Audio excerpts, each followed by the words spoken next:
Hey, fans of Fighter Magazine, I'm here again in the US Open, and I have here with me Mr. Don Wilson. Everybody knows that. So now we have the great interviews, and you guys are very, very excited about it. So I'm going to talk with him. He's going to say some good things that you guys want to know, great things that he's supposed to do here in the United States, and the future project that includes Brazil. So let's go.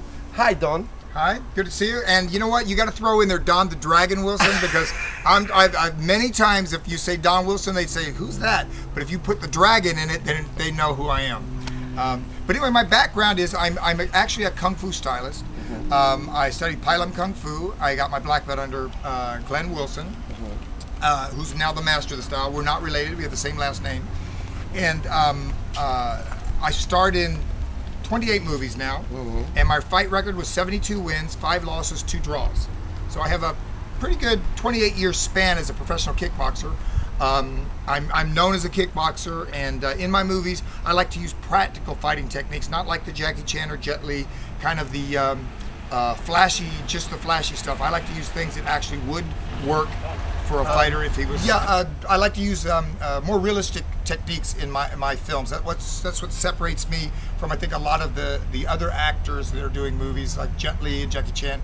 Their techniques are not necessarily practical. They're more flashy for show.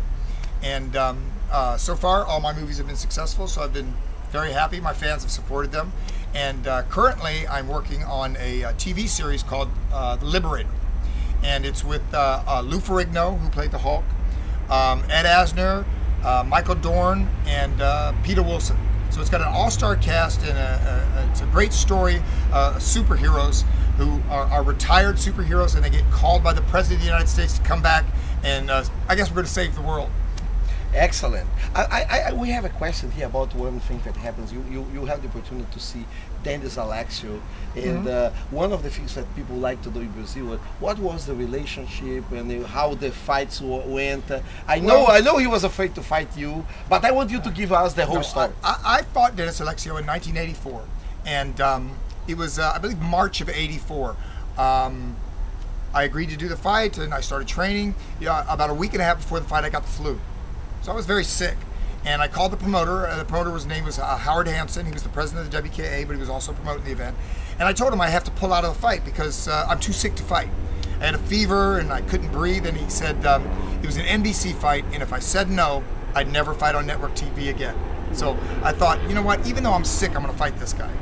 So I get to Miami, Florida, where the fight was, and Dennis is quite a bit overweight. He cannot make the weight. I believe he was 182 pounds, and it was 2 days before the fight. And he said if I did not allow him to come in overweight, the fight was off. So then again, the promoter said if I said no, I would never fight on network TV again. So I said, okay, I'll fight him at being overweight, not making 175, which is my weight. I would fight him. So I really don't know what he weighed at the fight, but he was strong. He was putting a lot of pressure. I was very weak, but I outpointed him over the course of the 12 rounds and won a unanimous decision. Now, right after that fight, he gained weight and became a heavyweight. And then he went around the kickboxing community and said, I'm ducking him. But when I was still 175. In fact, I weigh 175 today. That's my weight division. I never said I could beat every fighter in every weight. So, yeah, that's the story of Dennis Alexio. He did become a successful heavyweight. And as a fighter, I have no problem with him. But really, to me, you know, you're only as good as your word. And when you say things like he does and misrepresent what happened in the fight and what the outcome was, I lose quite a bit of respect for my opponents if they have that attitude. Okay. Yeah, so I have a question to ask you, because when I came to the United States 11 years ago, I came because people think that this is the land of kickboxing. And in that specific time, and you know, kickboxing is huge in Brazil, of course, Europe, everywhere. But Amsterdam, very big. Exactly. Amsterdam. And some Japan. people say that in the United States kickboxing is dead. I interview some fighters here, and they say that. And I am under the impression that Don the Dragon Wilson, is the one that's going to resurrect it. And I want you to tell the Brazilian fans of kickboxing, the people that really love the sport, what your opinion about kickboxing and what kickboxers could show and could give to the world. Well, first of all, I am not a kickboxer. I'm a Kung Fu star, so I'm a martial artist. I took kickboxing up as a sport only to improve my striking ability. Because when you face a real, Bruce Lee used to say, you have to learn, if you want to learn how to swim, you got to get in the water. And for kickboxing, I wanted to learn how not to be punched and kicked and how to punch and kick other people. So when you spend 28 years fighting professional fighters, I'm very skilled at hitting people on the chin and putting them to sleep. I got 48 knockouts. Wow. So I didn't knock out just 10 or 15 people. I knocked out 48 professional trained fighters. I did improve my striking skills by studying kickboxing and by competing. And because of that, I can now teach others to do it. So I'm not a proponent that says every martial artist should start kickboxing, because it's a very dangerous sport and you can be injured. Basically, my philosophy is, those of us who compete in the sport, it is our duty to teach seminars and teach others how to punch and kick and not get punched and kicked. Now, what's happened in America is the Ultimate Fight Championship, all this jiu-jitsu and submission has become new. They've never really seen it. And now, of course, in Brazil, it's very old. No. Vale Tudo has been around. They see people getting choked out in arm bars, leg locks. They're used to it. I think in Brazil they like the kickboxing because now they're seeing some knockouts. And if you see the UFC, the last couple of ones, there have been some good knockouts because they've got better strikers. So it's not that striking is not good for self-defense. Striking is good. It's really, in my opinion, preferable to be able to hit and move and run than grab and go to the ground.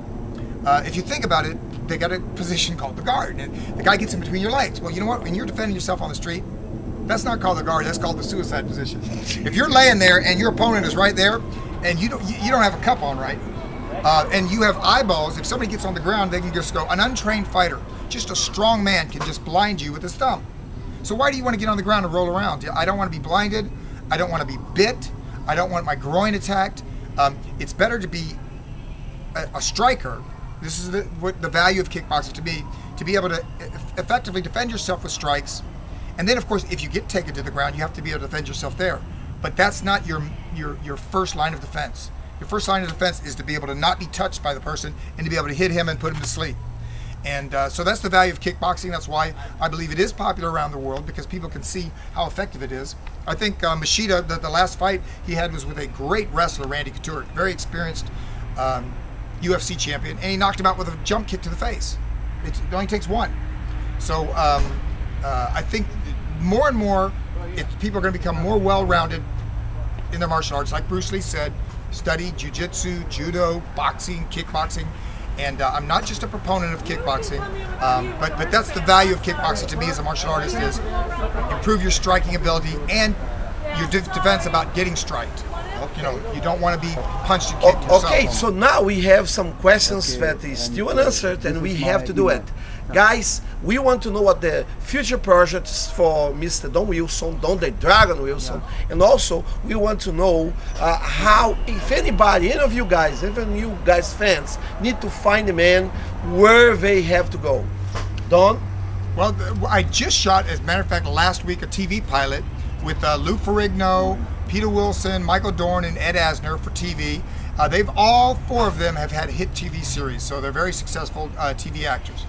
And it's called Liberator, and it's a superhero TV series. So it's going to be not just for kids. It's going to be kind of, kind of like Iron Man and X-Men and things. It's good for kids and grown-ups. And it's called Liberator, and that's what I just shot last week. As far as movies, I've got a couple of movies. One that I may shoot in Thailand. As a matter of fact, I agreed verbally while I was here in LA, or Orlando, and I may shoot the movie in Thailand. It's called Serpent Rising, I think, if I could get the name of it right, Serpent Rising. So that's what I've got coming up. Potential movie in Thailand and a new TV series called The Liberator. How me and all the Brazilian fighters can meet you, can find you, and can do anything about you? To contact me, you just remember my name, DonTheDragonWilson.com. If you send emails there, they will contact me and forward it to me. So it's just my name, DonTheDragonWilson.com, and I'll get your email and say hi to you. That's one more interview we have here in the US Open. I hope you guys enjoy, and this is the man, Don the Dragon Wilson. See you guys next time.